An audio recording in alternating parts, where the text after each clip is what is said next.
कभी जंगल के बीचों बीच एक जादुई झील थी जिसका पानी इतना चमकीला था मानो हजारों सितारे उसमें डूबे। इस झील के पास एक विशाल बरगद का पेड़ था जिसकी जड़ें सदियों पुरानी थी। उसी पेड़ की खोखल डाली में रहती थी परी जुड़वा सीना और रीना। सीना और रीना दोनों बिल्कुल एक जैसी दिखती थी, लेकिन उनके जादू अलग थे। सीना के पास था सूरज की रोशनी का जादू। वो सूखे पेड़ों में जान डाल सकती थी, मुरझाए फूलों को खिला सकती थी। रीना के पास था चांद की रोशनी का जादू। वो जख्मों को भर सकती थी, दुखों को शांत कर सकती थी। दोनों जुड़वा एक दूसरे के जादू को और भी ज्यादा ताकतवर बना देती थी। एक दिन जंगल में अफवाह फैल गई।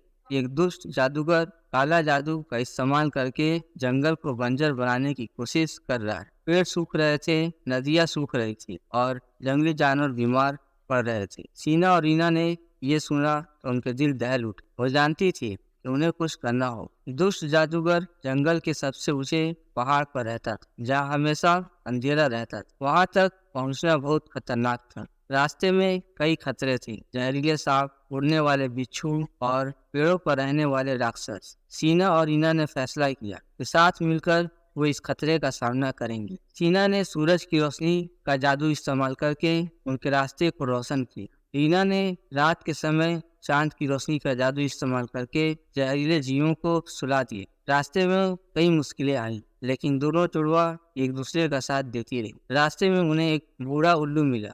उल्लू ने उन्हें बताया कि काला जादूगर एक खास पत्थर की ताकत से जंगल को बंजर बना रहा है। वो पत्थर सूरज की रोशनी को सोख लेता है। सीना और रीना आखिरकार पहाड़ की चोटी पर पहुंच गई। वहां उन्होंने एक भयानक महल देखा। महल के अंदर जाकर उन्होंने देखा कि काला जादूगर एक वेदी पर खड़ा है। उसके हाथ में वही खास पत्थर है। इसकी रोशनी धीमी पड़ रही। सीना ने सूरज की रोशनी का जादू इस्तेमाल करके कमरे को इतना रोशन कर दिया कि काला जादूगर आंखें मूंद कर लड़खड़ाने लगा। इस मौके का फायदा उठाते हुए रीना ने उस पर चांद की रोशनी का जादू डाला। चांद की रोशनी की कोमलता ने काले जादू को कमजोर कर दिया। सीना ने तुरंत उस पत्थर को छीन लिया। जैसे ही पत्थर सीना के हाथ में आया, सूरज की रोशनी उसे भर गई और पूरे महल में इतना तेज रोशनी फैल गई कि काला जादूगर गायब हो गया। सीना और रीना ने उस पत्थर को नष्ट कर दिया। बाहर निकलते ही उन्होंने देखा कि जंगल अपनी पुरानी चमक वापस पा रहा है।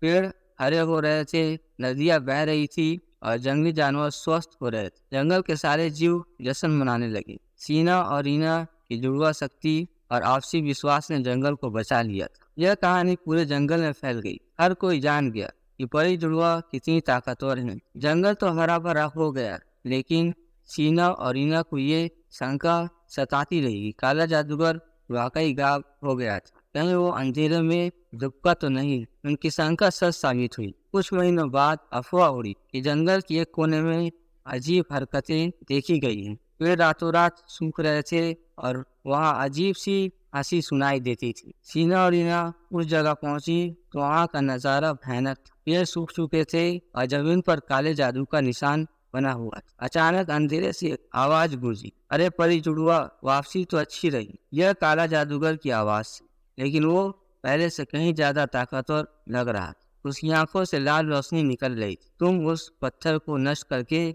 गलती कर दी। अब मेरे पास सूरज की रोशनी को सोखने की और भी ज्यादा ताकत है। सीना और रीना घबरा गई। सूरज की रोशनी का जादू अब असर नहीं कर रहा था। रीना ने चांद की रोशनी का जादू डाला, मगर काला जादूगर हंसा। चांद की रोशनी तुम्हें बचा नहीं सकती। एक बिजली सी सीना के दिमाग में पहुंची। उसने रीना से कहा, रीना जल्दी कर, हमें सूरज की रोशनी को जगाना हो। रीना को समझ नहीं आया।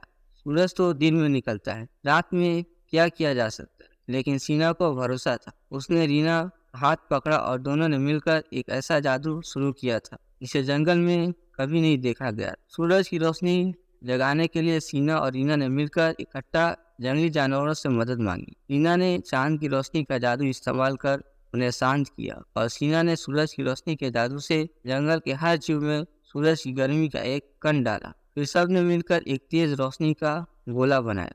उसी वक्त काला जादूगर हमला करने आया, मगर उस रोशनी के गोले ने उसे पूरी तरह खत्म कर दिया। जंगल बच गया और परी जुड़वा की शक्ति एक बार फिर सबके सामने आई।